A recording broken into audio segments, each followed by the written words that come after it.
Alors bienvenue dans cette vidéo de correction de l'exercice 4.28. Donc, comme on le lit dans l'énoncé, hein, en fait c'est un exercice de seuil de rentabilité. Et donc pour ça, on va devoir utiliser la fameuse formule du seuil de rentabilité. Donc j'ai triché un peu, j'ai préparé toute une série de choses. Et donc voilà, le seuil de rentabilité, si vous prenez la formule qu'on a dans le cours, ce sont les frais fixes divisés par une bestiole bien barbare qu'on appelle la MBFV, la marge brute sur frais variables.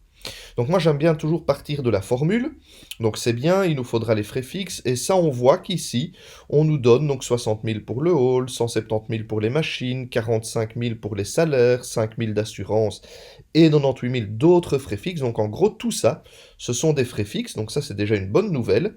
Et après ce qui est un peu plus compliqué, c'est la fameuse MBFV. La marge brute sur frais variables. Alors dans le cours, on avait une formule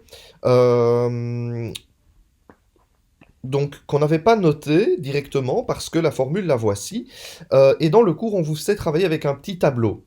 Le tableau marche très bien aussi. Je voulais vous montrer une deuxième manière de faire, c'est-à-dire utiliser une formule.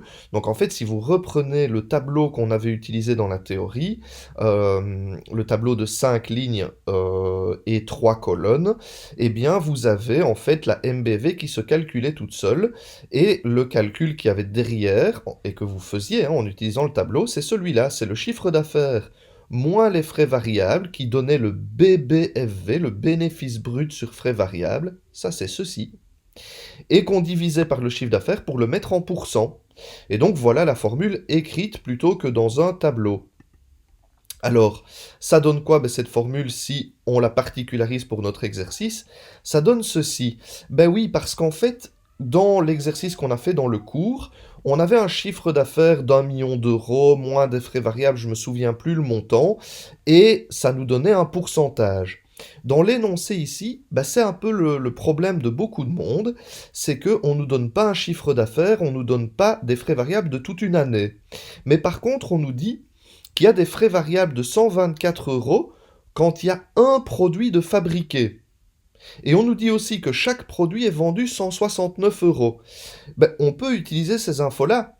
Je prends souvent, quand je l'explique en cours, je dis souvent en mode un peu blague, imaginons qu'on fasse la pire année de notre vie. On ne vend qu'un produit. Si on ne vend qu'un produit, notre chiffre d'affaires sera de 169 €. Les frais variables de toute notre année, si on n'a vendu qu'un produit, on n'en a fabriqué qu'un aussi, et donc ils sont de 124. 169 moins 124, ça fait bien 45 €. Divisé par le chiffre d'affaires, de notre année pourrie, le chiffre d'affaires, il est de 169 € vu qu'on n'a vendu qu'un produit.